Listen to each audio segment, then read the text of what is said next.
Welcome to the Side Hustle to Small Business podcast powered by Hiscox. I'm your host, Sanjay. Throughout my career, I've had side hustles, some of which have turned into real businesses. But first and foremost, I'm a serial technology entrepreneur. In the creator space, we hear plenty of advice on how to hustle harder and why you can sleep when you're dead. On this show, we ask new questions in hopes of getting new answers. Questions like, how can small businesses work smarter? How do you achieve balance between work and family? How can we redefine success in our businesses so that we don't burn out after year 3? Every week, I sit down with business founders at various stages of their side hustle to small business journey. These entrepreneurs are pushing the envelope while keeping their values. Keep listening for conversation, context, and camaraderie.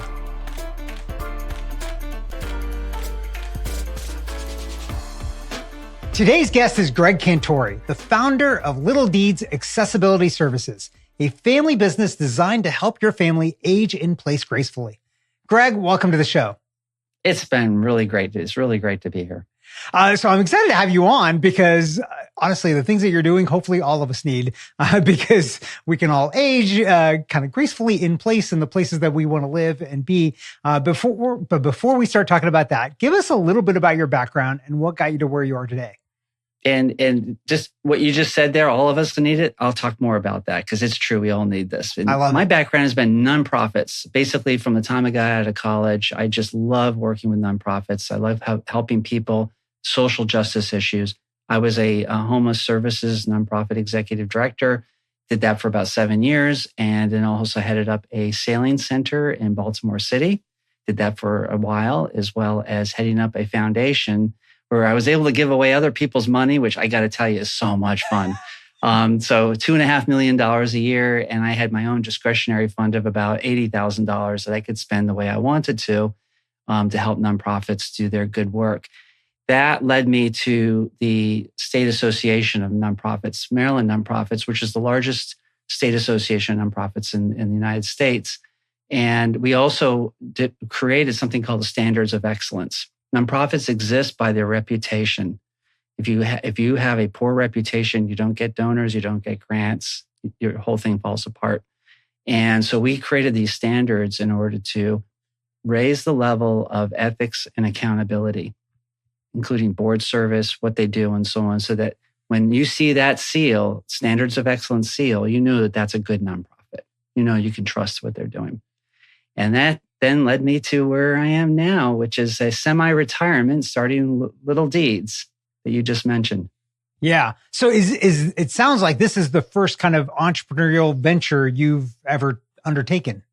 That's somewhat true. Yes. Okay. I did do a little bit of a housing contracting work in between jobs. And that gave me a little taste for what it might be like to run a business. But I decided to go all in because I'd been challenged by my board saying that, hey, you don't know how to run a business. You just know how to run a nonprofit. I said, let me show you. I think I can run a business.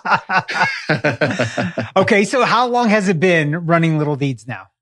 8 years. 8 years. So okay. 8 years of running that. And so I made the magic 5 year mark and we're still alive and kicking. So I think we would call ourselves successful. If you can keep a business alive for 8 years, you're pretty okay. Yeah. And so we made it through the thresholds in there. And now I'm out here in Spain, talking to you from Spain. And we are now pivoting Little Deeds into a national association. And I can tell you a little bit more about that. Okay. So before we get into that, why this idea? Why this area? What was it that attracted you to this? Throughout my career in nonprofits, and this is important for the listeners too to understand, is that when you're really, really passionate about what you're doing, a lot of times the dollars will follow. So I just was really passionate about social justice. The homeless have always been in our country have always been looked down upon, frankly, and as a moral failing, personal failing, and so on, not understanding this systemic issues that creates homelessness, and to be able to help them rise above where they've been. These are individuals that have hit the lowest of the low. I mean, you're on the street, you have no family, no friends, nothing, and you're getting services when you can. You're trying to find food and so on. to be able to go from that to what we were able to help them with, which was moving into a home, reconnecting with their family, renting an apartment, and what we actually piloted and trademarked was a home ownership program using the Habitat for Humanity model. But to be able to take all of that and to see this individual grow and to stay friends with them for those years that they did that, there's nothing better than that. And you go to bed at night and you know that you just got somebody off the street and they actually own their home now. What better thing in life? I mean, that's just so awesome. And with the sailing center, the same thing, to be able to take someone who had a disability, who is indoors most of the time, to be able to put them on a sailboat. And we had trouble bringing them back in. A lot of times they go out there, we'd have to go in a chase boat and chase them down. And they were having so much fun out there sailing and doing that. And we had a blind sailing team, which was a whole revelation about what the human capacity is for change and adaptation. They taught us more than we ever taught them. Yeah. They taught us about how to feel the sun on the face and the wind, and to be able to hear the sound of the wharf and the dock as we got closer. And when they had sunglasses on, we all had sunglasses on, you forgot who was blind. Yeah. It was just the most amazing thing. So that's the common theme leading to Little Deeds, where I wanted to see if we could go ahead and help people who were low-income seniors in particular, a very challenging population because there's very few programs that will help fund what we needed to do, find the funding that we needed on that, and then pivot that into a profitable business. I like it. Okay, so let's talk about that then. So it's been 8 years, so clearly it's been profitable to some extent. How did you manage that process? Like where did it hit each one of those years? How did you fund it initially and kind of ongoing then? We grew. This was another little challenge. Instead of saying, hey, go ahead and give me $500,000 and let's get started. We literally just started dollar by dollar. So we literally worked out of the back of a not even a pickup truck. It was just it was a hatchback.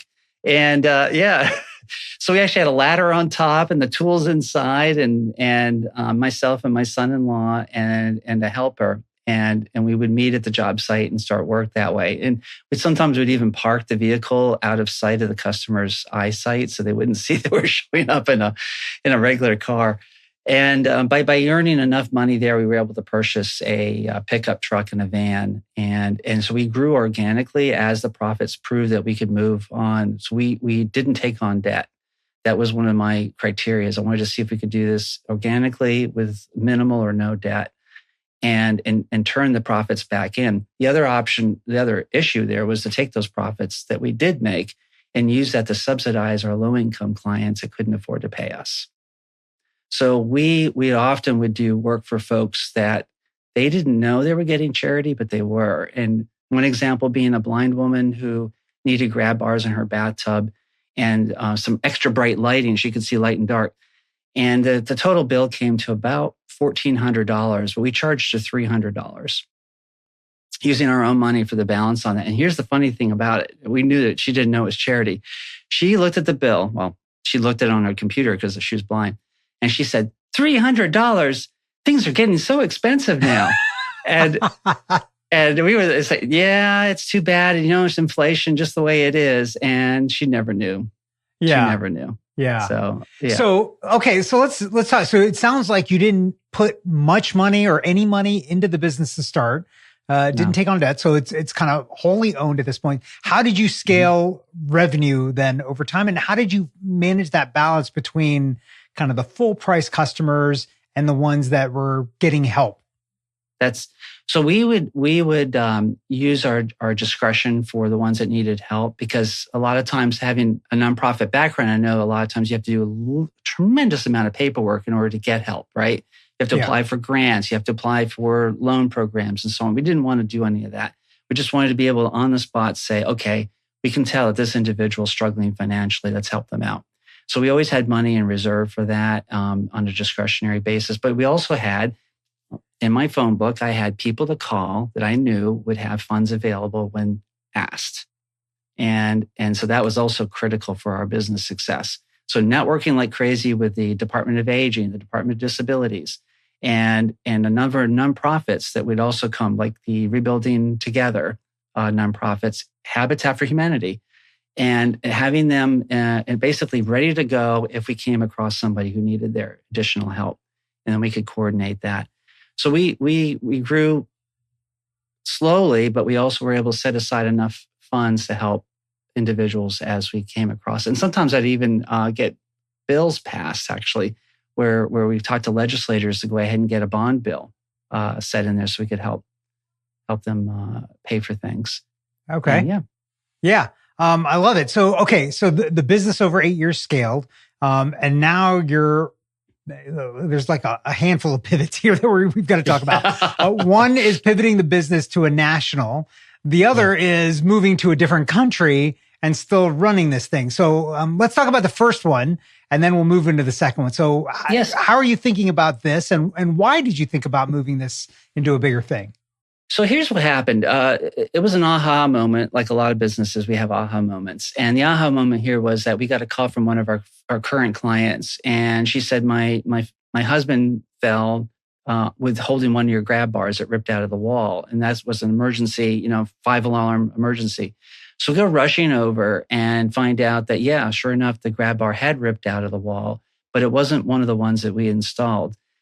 She had decided to hire somebody else to install, even though we'd put in 15 grab bars in this one particular house because he was very, very weak and frail, and decided to save a little bit of money hiring a handyman who had no experience doing it. He used simple wall anchors that can only hold like 15 pounds and put that in there versus the what we did. The aha moment on that was, number one, that was not our grab bar, and please make sure you hire us properly the next time. But the most important thing is that we need to have standards for grab bar installation. There's no national standards for it. It's anyone can do it. Anyone can do it any way they want to. It's sort of like installing seatbelts in a car. Do it any way you want to. We don't allow that, right? And the seatbelts in the car is the analogy I want to use, is that we also realize that what are we doing going around and retrofitting houses when they should have been set up that way in the first place? All of us is, one slip and fall away from a hospital visit if we use too much conditioner in the shower. And we close our eye, you got soap on our eyes, you got conditioner on the floor, and down you go. So the idea was, let's make it like seatbelts in cars. We don't have any exceptions for seatbelts in cars. There should be no exceptions for grab bars in showers. And that's the pivot. The pivot was, let's create a credentialing national standard that gives certification, that also advocates for, very similar to what Ralph Nader did with Unsafe at Any Speed. He's the one that got the seatbelts in cars. Do the same thing and make this a national standard that's mandatory. The real piece that really hit me is the 55 plus communities. And if anyone lives or has a loved one who lives in the 55 plus community, I bet you they don't have grab bars in those showers. And yet here are people that are 60, 70, 80 years old living in these communities. It's not mandated. They say 55 plus, but that's only a fair housing exception. It has nothing to do with the standards of the building. It just basically says you have to be over 55 to live here. That's it. And no standards. So we're going to mandate that any 55 plus community has to have basic standards: grab bars, handrails, no thresholds, proper size doors, on and on, to make the house safe for anyone who visits as well as who lives there. So is this pivot into a national thing? Is this a business pivot? So you're going to do business everywhere, or is it a advocacy pivot? We're going to advocate for these bills to be passed kind of locally, very nationally. Much a business, very much a business pivot, because we want this one. We want to be able to use the profits again to good use. Got it. And for folks who may not be able to afford grab bars and things like that, and then grab bars is is sort of the tip of the arrow. That's to get into the mindset that our homes are not safe and they need to be. And some examples. All the bells and whistles on our appliances, like microwaves and so on, you would not believe this, but the number one cause of fires in the house is the stove. There's no automatic stove shutoffs required on any stove. Yeah. It's like, and yet the device is less than $50 to do that. And we install them. You can retrofit them, but most people don't know that. So you can retrofit automatic shutoffs for stoves in case there's a stove fire. And so that's a great example. But the grab bars are the easier one to get in because it's easier to install them. It's easier to advocate for them. And the other thing is that handrails on stairs are not required until you get up to step number 3. Yeah. So the first 3 steps don't require handrails. Yet the vast majority of falls are on the first step. So, I mean, I'm laughing about it, but it's really bad. Yeah, it's like, I mean, you should use the data to inform the decisions. Has everyone seen the viral videos of people falling out their front door? I mean, almost everyone's seen those now, that there's these viral videos going around with the Ring cameras showing people literally being pulled out of the front door by their dog or coming up the stairs and falling down because it's slippery. And it's because there's no handrails there. There's nothing to grab onto, so you just go right down. So the idea is that we need to do national standard, but we can make money through the certification process and also using grants and so on, just like any good national advocacy group. Okay, so let's talk about the other pivot because you're like, well, I'm going to do this hard thing. And while I'm doing that, I'm also going to do this other hard thing and leave the country and do it remotely. So talk about like that move of shifting to another country and then still running a business in the US and like the time zone differences. Like there's all probably like a million little things that end up happening. Like talk about the challenges that you faced in doing that and how you've kind of dealt with it. Well, the real test, and this is part of what your discussion on here for a good business is being able to run without your day-to-day involvement. You have such great managers, COO, bookkeeper, accountant, lawyer, all the A team members are there, all humming along and doing their job and doing it well because you have great standard operating procedures. That's another key thing. So we developed these amazing SOPs, and we never wanted to become a franchise, but we could have. So by doing the SOPs, we were able to go ahead and say, okay, it's running well. We could run remotely, and I could move to Spain with my entire extended family, including my granddaughter. And that's what we did. So in about 3 months, off to Spain we went. And we've been here 3.5 months now. And my team works remotely. My COO lives on a sailboat, travels by sailboat. I have somebody in the Philippines helping out. And you can do it. You can do it. And it's a key test to be able to understand that. The other piece is, and this is a strategic piece, is that a successful business is one that disrupts an industry. And, I'm a follower of Alex Smith, who's a strategist on LinkedIn. I highly recommend everyone looking him up. And that was another aha moment, is that you can compete in the red, bloody ocean like Handyman and so on that we've done in the past, or you can move into an entire blue ocean area where there is no company, but also because you're creating a new process or disrupting an industry. In this case, we're going to be disrupting the home building industry, the remodelers industry, the real estate industry, and even the insurance industry. So we're going to disrupt all of that through the mandatory application of grab bars in all showers.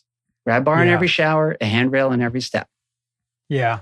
Okay. Let's dig into kind of this remote. So you've got a COO that's on a sailboat. You've got help in the Philippines, 24-hour kind of coverage. It sounds like almost because you've got people everywhere, but you've got to have people on the streets to do the actual like work.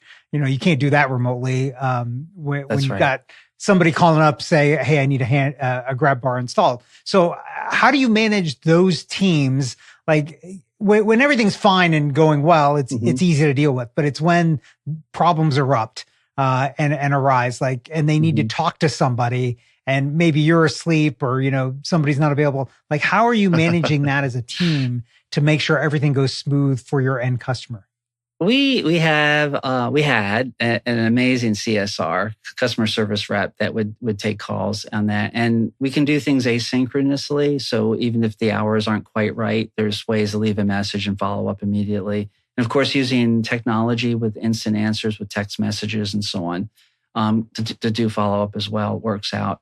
But the having manager and a field crew leader that knows their stuff and can work as independently as possible. Again, it goes back to the SOPs. if they know what's expected of them and how they're going to be ranked and rated and so on, you can do this.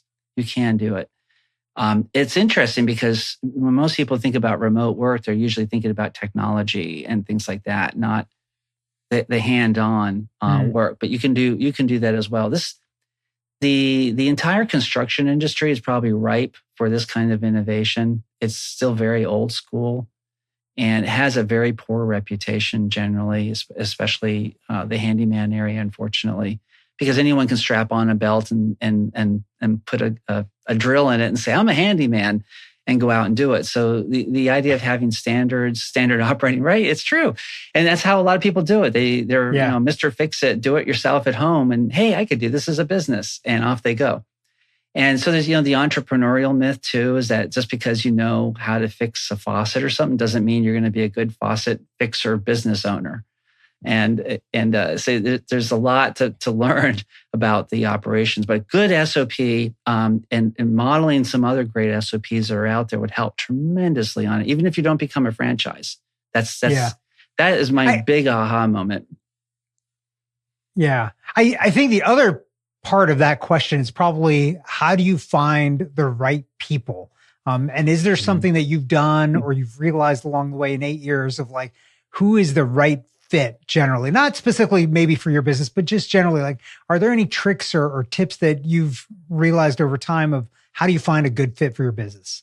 You've probably heard the analogy of making sure the right people are on the bus and the right seats. So the other thing is, the bus doesn't necessarily need to know what direction it's going initially. Just get those right people on the bus. And how do you know they're the right people? So one of the things is during an interview process, I like to listen to what their life philosophy is, what they're looking for in life, what makes them happy and satisfied. And if that aligns with what we're doing, like, do you feel great about helping people who are older or people with disabilities?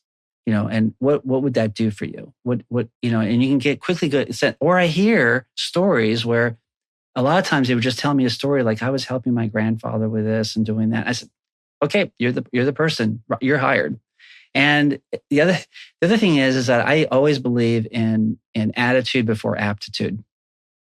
So if I get somebody with the right attitude, the aptitude can be taught. So that's the other thing. So if I got someone with the right mindset, I can bring them on board and become an A player very quickly. And I've been very lucky. I've had some of the best workers. I've had very, very few. We had, of course, everyone has one or two people you're going to have to let go.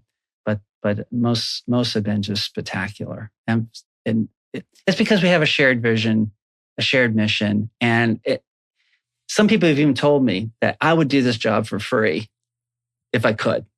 And that's really awesome. And I'm thinking that's the nonprofit attitude. The nonprofit attitude is that I love doing this so much. I am so passionate about it. I would, if I had $1 million and I didn't have to work, I was just showing up every day anyway. Yeah. Yeah. And so those are the kinds of things you can kind of get from someone. If all they can talk about is the dollars, when do I get paid? When does this happen? Then it's probably not the right fit for me. Yeah. Yeah. Let's circle back to something you said earlier of like the whole reason you did this was the gauntlet was thrown down to you by your board members of you don't know how to run a business or you don't understand that bit of it. Through this process of 8 years, what has surprised you, not surprised you that you've learned or you've brought from nonprofit or vice versa? You've now realized that from for-profit, you should take back into nonprofit. Well, one thing we learned is you never stop learning. And no matter how many years you have, and there's always something more to learn and the process on that. And the gauntlet, by the way, was only a part of it. The real impetus behind this was the need that was out there for people, seniors aging and the people with disabilities not being able to get their homes modified. And that happened to my parents. It's happened to my friends' parents and so on. Their homes are just not safe enough for them. But that was the real. But yes, it said, can you do this as a business? And the learning that you go along there is that it's just continuous. I highly recommend any kinds of networking, professional networking groups that have an educational component to it about business development, business operations, because all of us come with some strengths and total blind spots. And the blind spots are the ones that are going to hit you over the head with a 2x4. And it's going to be like, maybe you're not watching your financials. Maybe you don't understand how to read a balance sheet. And maybe you don't understand, the whole financial drivers that you need to be paying attention to, all the metrics to know whether or not you're really going to be successful or not. Or you're going to run out of cash. How do you know when you're going to run out of cash? So you need to know all of these things. And that's constant learning on that. But taking that back, I believe that nonprofits, and this is a great thing, are becoming more and more entrepreneurial. You see a number of them. And great, let's go back to Habitat. Habitat's a great example. They created something called a restore. And a restore is where they take donated materials and set it up, and you get to go shopping there. And that money is basically a for-profit revenue source for a nonprofit to help low-income homebuyers. It's awesome. So they took a for-profit aspect of having these stores in the different cities and used that to funnel their nonprofit mission. So that's very entrepreneurial. In fact, I remember meeting one guy of a restore. He used to run a giant food store. He was the manager. So he knew all about stocking shelves, where to put items so that people would buy them first, where to put the tantalizing thing near the door or the checkout counter. And he did that at the restore. And it was awesome. You go through here and it says, I want to. So I loved it. That's hilarious. Yes. Yeah. So I think that's it. Being more entrepreneurial. Restore is a fantastic business. We have donated used home products, lightly used home products there as well. And so hopefully they avoided the landfill and got some use for somebody else, as well as, drove some revenue for Habitat. So that's fantastic. Okay, Greg, I've got a couple last questions for you.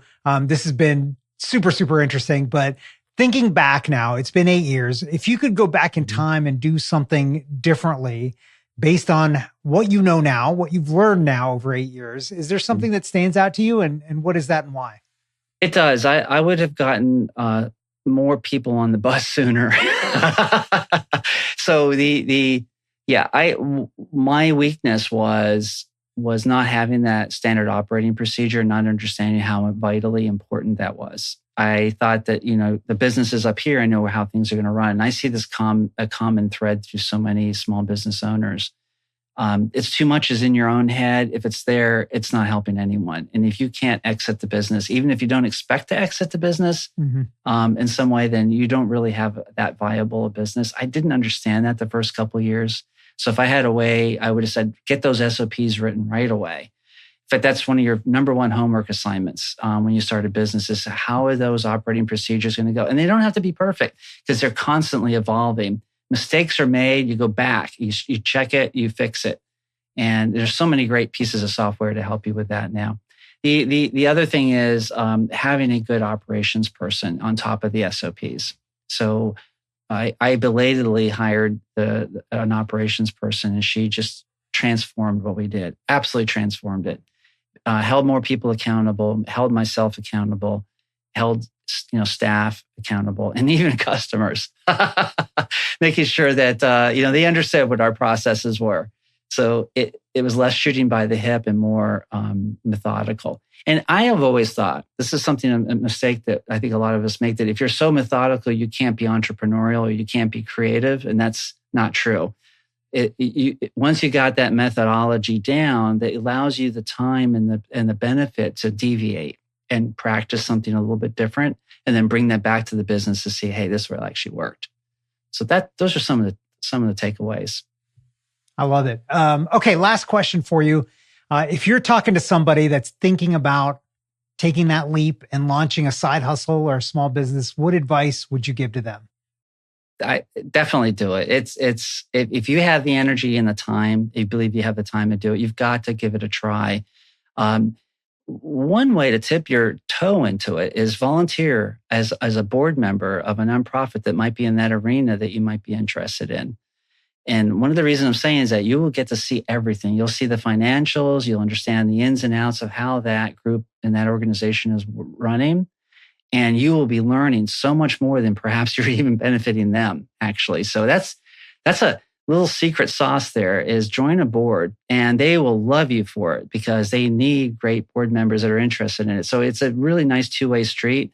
And then you can use that it also builds your resume. You can say, I was a board member of XYZ, and that helps. But it also helps you understand the business aspects before you leap 100% yourself on that. And if you don't have strength in financials, serve on the finance committee. Maybe serve as a treasurer eventually. Learn how to do all that. And that way you can do it in a safe space before you go out and actually put your own dollars at risk. I love it. Greg, this has been fantastic. Where can our listeners find and connect with you online?